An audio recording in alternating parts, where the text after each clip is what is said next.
Jason Gage, 1976 March 11, 2005, was a 29-year-old gay man who was murdered in his Waterloo, Iowa apartment. The murder was contrasted by the national press of the slaying of Matthew Shepard and prompted a push for citywide laws protecting LGBT people.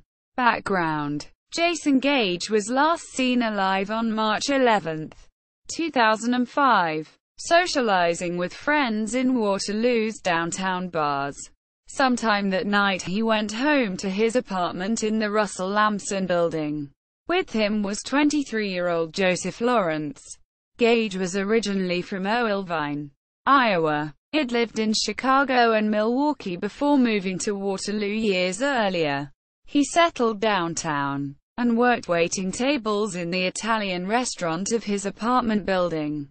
He enrolled at the College of Hair Design in Waterloo, Iowa, in January 2003, and his friends said he dreamed of working in a big city salon. Lawrence was born in Seaford, Delaware. He was removed from his birth parents for severe abuse and spent several years in foster care. Before being adopted at age 5, he moved with his adoptive parents to Maryland, New Jersey, and then to Ohio. During his time in Ohio, he decided he no longer wanted to be adopted and moved back into foster care at age 16. From there, he moved to Phoenix, Arizona and then on to New Mexico. In early 2003, Lawrence moved from Farmington, New Mexico, where he had been an oil worker, to Cedar Falls, Iowa, to be with his girlfriend, Elizabeth Hostetler, who was 6 months pregnant with their child. The couple, who had been together for a year, decided to move to Cedar Falls because Hostetler had many lifelong friends in the area who could help with the baby.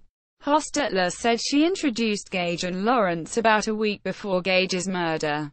Hostetler had met Gage through an acquaintance and had known him for about 2 years. Murder. Witnesses said Gage and Lawrence were together the night Gage was killed. They were seen at Kings and Queens, the local gay club, before heading to an after-hours party at the Times Bar. The two left at some point and headed back to Gage's apartment. According to Hostetler, Gage told Lawrence that he could wait for a ride at his apartment 2 blocks away from the Times Bar. A female friend and roommate of Hostetler's said Lawrence called late Friday or early Saturday, asking for a ride home from downtown, because he didn't like the hospitality of the place and needed a ride. He was going to end up in jail. An investigator said he received a call from a man who had been asked to give Lawrence a ride home from a downtown club. Lawrence never showed up for the ride, and the man said he later heard from Hostetler that Lawrence had beaten up Gage. In the early hours of March 12, phone records show Lawrence sent several text messages to friends in Iowa and New Mexico via his cell phone. "I just killed a guy, the first think." One read. A second sent to Michael Bailey in New Mexico flashed, "You need to call me soon." A phone conversation between Bailey and Lawrence, in which Lawrence said, "Some guy tried to hit on him real bad," and described a fight that got way out of hand, indicated that Lawrence may not have known Gage was dead. Discovery and arrest. At 11:00 p.m. on March 14, 2005, Gage's body was found in his bed when police entered his apartment. After friends expressed their concern that Gage did not show up at work on Monday and had not been seen for 3 days. Gage had been bludgeoned in the head with a bottle and stabbed in the neck with a shard of glass. Hours later, 23-year-old Joseph Lawrence of Cedar Falls was arrested and charged with Gage's murder. Police said Lawrence admitted he had fought with Gage, hit him with a bottle, and stabbed him in the neck with a piece of glass. An autopsy revealed that Gage died from severe head injuries. Gage's body lacked any defensive wounds that would suggest he had warded off an attack. When police entered Gage's apartment, 2 glasses were out, suggesting that Gates and Lawrence had been drinking and watching television. Confession and motive. Lawrence gave a videotaped statement at the Waterloo police station after plainclothes police officer went to the home he shared with Hostetler and asked him to come in for questioning. A police affidavit. Lawrence acknowledged hitting Gage twice with a bottle and stabbing him with a piece of glass. Hostetler, Lawrence's fiancée, offered a motive when she said Lawrence told her Gage had made sexual advances. Hostetler said that Lawrence had gay friends, hung out with gay people, and did not have violent tendencies. She said that Gage must have made physical advances. The incident would never have happened had Lawrence not been drunk. This was not a hate crime, Hostetler said. Hate crime charge considered. The Iowa Code does not have a law defining murder based on racial or sexual bias as hate crime. Murder, regardless of motive, is punishable by life in prison without parole.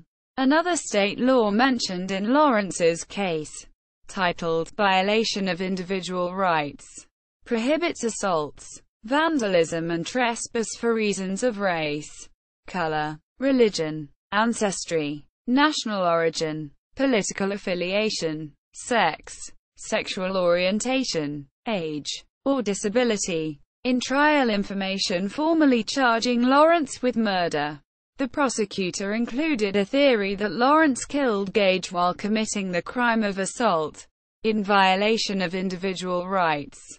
Community response.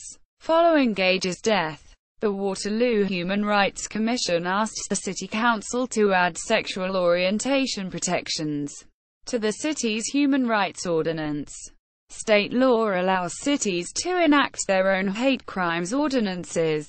Waterloo Mayor Tim Hurley joined the commission in condemning Gage's murder in a press conference outside the commission's offices, but said he had not formed an opinion on the addition of sexual orientation to the city's human rights statute.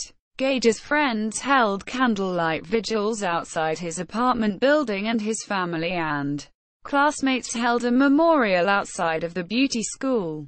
His wake in Owlvine was attended by hundreds, and his funeral drew a crowd too large for the funeral home where it was held.